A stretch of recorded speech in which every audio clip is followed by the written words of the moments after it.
एक वक्त का किस्सा है। नाम नेहात गांव में बिट्टू नाम का एक लड़का रहता था, जिसके पास बहुत सारी बकरियां थीं। वो अपनी बकरियों को जंगल में चराने के लिए ले जाया करता था, ताकि वो घास फूस खाकर अपना पेट भर सकें। एक दिन बिट्टू अपनी बकरियों को चराने के लिए जा रहा होता है कि उसे लकड़ियां काटने की आवाज आती है। यार, ये जंगल में कौन लकड़ियां काट रहा है? मुझे जाकर देखना चाहिए। बिट्टू उस आवाज की सिमत में आगे बढ़ता है तो देखता है कि बिट्टू का एक बहुत पुराना दोस्त मीठा वहाँ लकड़ियाँ काट रहा होता है। अरे मीठे भाई, ये क्या? ये आप लकड़ियाँ क्यों काट रहे हो? अरे बिट्टू, लकड़ियाँ नहीं काटूंगा तो खाऊंगा कहाँ से? मैं लकड़ियाँ काट कर इन्हें बाजार में बेचता हूँ और घर का दाना पानी चलाता हूँ। हाँ मीठे भाई, इंसान को मेहनत करके रोजी कमानी चाहिए। ये देखो मेरे पास कितनी सारी बकरियाँ हैं। मैं इन्हें जंगल से घास फूस खिलाता हूँ और फिर इनका दूध निकाल कर बेचता भी हूँ और खुद भी पीता हूँ। वाह बिट्टू, तुमने तो बहुत तरक्की कर ली है। मगर तुम्हारे पास ये बकरियाँ आई कहाँ से? तुम तो बहुत गरीब थे। मीठे भाई, मुझे ये सारी बकरियाँ मेरे ससुर ने जहेज में दी हैं। मेरा ससुर बहुत अच्छा है। ये सुनते ही मीठा सोचने लगता है, अरे वाह, लोगों की किस्मत देखो, इन्हें जहेज में बकरियाँ मिल रही हैं। और एक मेरा ससुर है जिसने जहेज में मुझे सिर्फ एक लोटा दिया है, और वो भी ये कह करके जब हमें जरूरत पड़ेगी इसे वापस लौटा देना।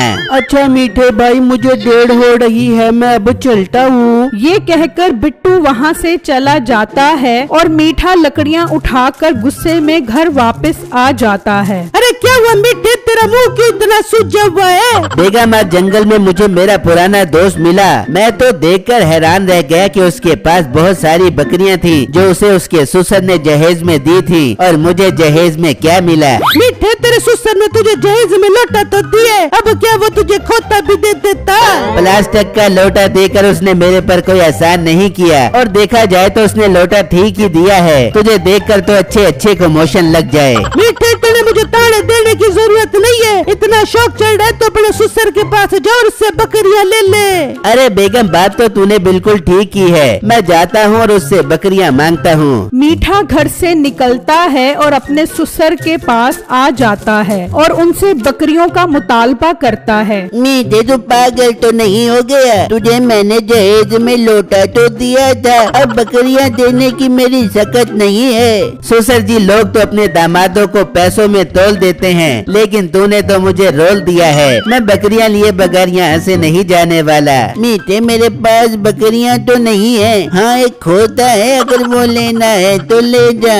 मीठा इसी बात को गनीमत जानता है और वो खोता ही ले जाता है। कोई बात नहीं, भागते चोर की लंगोटी ही सही। इस गरीब ससुर से बकरियां कहाँ से मिलनी थी? कम से कम इस गधे पर लकड़ियां लाद कर अपना काम आसान करूँगा। मीठा वो गधा लेकर घर पहुँच जाता है। ये क्या मीठे, तू तो बकरियां लेने गया था, खोता ले क्या गया? तेरे बाप के पास बकरियां तो थी नहीं, और ना ही मुझे उम्मीद थी उससे बकरियां मिलने की, इसलिए मैं गधा ही ले आया। अब इस पर लकड़ियां लाद कर बेचूंगा। नहीं बर्दाश्त हुआ तेरे से। मेरे बाप के पास खोता, उसका खोता ले आया और उसे तन्हा छोड़ाया। खैर, जब अगला दिन होता है तो मीठा उस गधे के साथ जंगल की तरफ निकल जाता है और लकड़ियां उस गधे पर लादना शुरू कर देता है। वो उस पर इतना वजन लाद देता है कि वो उठा नहीं पाता और गिर जाता है। चल चल उठ, इतना तो तेरे ऊपर वजन नहीं डाला जितनी जोर से तू गिरा है। मालिक, मेरे ऊपर इतना बोझ मत डालो, मेरी हड्डियाँ बहुत कमजोर है, मैं इतना बोझ नहीं उठा सकता।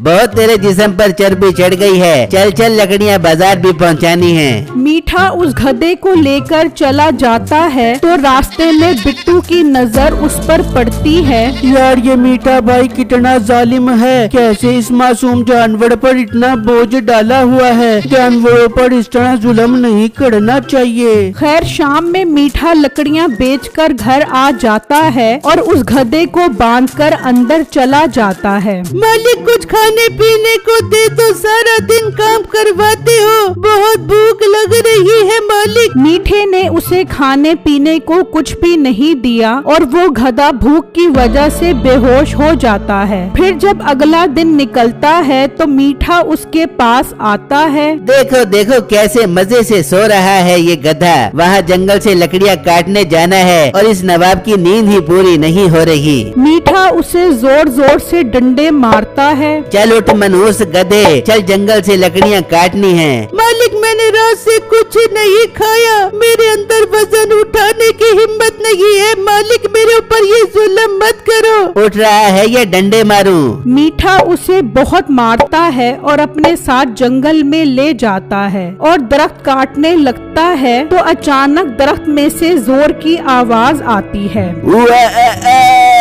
मुझे मत मारो, मुझे बहुत दर्द हो रहा है, मुझे मत मारो। मीठा ये आवाज सुनकर डर जाता है तो अचानक वहाँ एक जिन नमूदार होता है। कौन हो तुम? मैं इस दरख्त का जिन हूँ। तुम इस पर कुल्हाड़ी चला रहे थे तो मुझे बहुत दर्द हो रहा था। तुम इस दरख्त पर कुल्हाड़ी मत चलाओ। मैं अगर इस दरख्त पर कुल्हाड़ी नहीं चलाऊंगा तो खाऊंगा कहाँ से? मैं तो दरख्त पर कुल्हाड़ी चलाऊंगा। नहीं तुम ऐसा मत करो।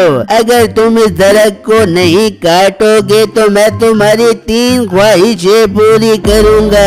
मीठा ये सुनकर खुश हो जाता है। अरे वाह जिन बाबू, ये हुई ना बात। अब मैं कुछ नहीं कहूँगा, बस मेरी 3 ख्वाहिशें जल्दी से पूरी कर दो। ठीक है बताओ तुम्हारी पहली ख्वाहिश क्या है? जिन बाबू मेरा पूरा घर सोने का बना दो, ये मेरी पहली ख्वाहिश है। ठीक है तुम्हारी पहली ख्वाहिश पूरी हुई। जब तुम घर जाओगे तो तुम्हारा घर सोने का बन चुका होगा। अब दूसरी ख्वाहिश बताओ। जिन बाबू मैं जो कहूँ वो सच हो जाए, ये मेरी दूसरी ख्वाहिश है। ठीक है तुम्हारी ये ख्वाहिश भी पूरी हुई, मगर तुम एक ख्वाहिश ही कर सकोगे और वो पूरी हो जाएगी। अब तीसरी ख्वाहिश बताओ।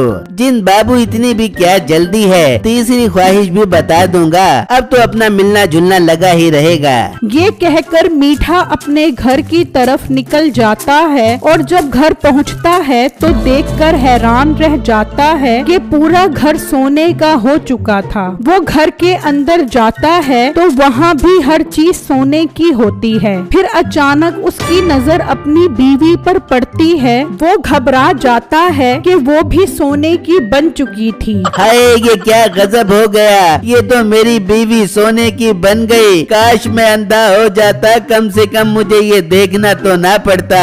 तभी मीठे की दूसरी ख्वाहिश पूरी हो जाती है और उसकी आंखें चली जाती हैं। हाय ये मुझे नजर क्यों नहीं आ रहा, ये मेरी आंखों की रोशनी चली गई। मालिक और करो उल्टी उल्टी ख्वाहिशें। आपने खुद ही कहा था मैं जो कहूँ सच हो जाए, अब कर लो मजे। गधे मेरे प्यारे दोस्त, मुझे ये जिंदगी नहीं चाहिए। मैं पहले जैसा होना चाहता हूँ, तू मेरी मदद कर। मालिक आप जंगल चलो, आपकी आखिरी ख्वाहिश बाकी रहती है। अपनी गलती से तौबा करो और उस जिन से कहो कि मेरी तीसरी ख्वाहिश है कि सब कुछ पहले जैसा हो जाए। मगर मुझे नजर तो आ ही नहीं रहा, मैं जंगल कैसे जाऊंगा? मैं हूँ ना मालिक, जहाँ मैं इतनी लकड़ियाँ उठाता हूँ वहाँ आपका वजन भी उठा लूंगा। आप मुझ पर सवार हो जाओ, हम जंगल चलते हैं। ठीक है मेरे दोस्त, मुझे जंगल ले चल। फिर मीठा गधे पर सवार होकर उस जंगल में आ जाता है और जिन को आवाज देता है। जिन बाबू कहाँ हो, जल्दी आओ और मेरी तीसरी ख्वाहिश पूरी करो। तभी जिन वहाँ आ जाता है। बताओ तुम्हारी तीसरी ख्वाहिश क्या है और ये तुम्हारी आंखों को क्या हो गया है? मीठा उसे सारी बात बताता है, जिसे सुनकर जिन कहता है, इसमें मेरा कोई कसूर नहीं है, ये तुम्हारी ख्वाहिश थी इसलिए पूरी हो गई। जिन बाबू मुझे ऐसा कुछ नहीं चाहिए, आंखें हैं तो सब कुछ है। जब मैं देख ही नहीं सकूंगा तो मैंने सोने चांदी का क्या करना। मेरी तीसरी ख्वाहिश है कि मेरी आंखें वापस आ जाएं और सब कुछ पहले जैसा हो जाए। ठीक है तुम्हारी ये ख्वाहिश पूरी हुई। फिर अचानक मीठे की आंखें वापस आ जाती हैं। मीठा बहुत खुश हो जाता है और वापस घर आ जाता है तो देख देखता है कि उसका घर पहले जैसा हो चुका था और उसकी बीवी भी सही सलामत खड़ी थी। मीठे भी थोड़ी देर पहले पता नहीं मुझे क्या हो गया था, मैं तो लकड़ की बांदरी बन गई थी। अरे बेगम तो इस बात को जाने दे, अब से मैं तौबा करता हूँ, मैं मेहनत करके हक हलाल की रोजी कमाऊंगा और अपने इस गधे का बहुत ख्याल रखूंगा। इसने मुश्किल वक्त में मेरा बहुत साथ दिया है। फिर मीठा आधी लकड़ियाँ खुद उठाता है और आधी गधे पर लादता है। अरे वाह, लगता है मीठे भाई को अपनी गलती का एहसास हो गया है, तभी तो गड्ढे पर इतना वजन नहीं डाल रहे। मीठा अब गधे की खूब खिदमत करने लग गया था और सब हंसी खुशी रहने लग गए थे।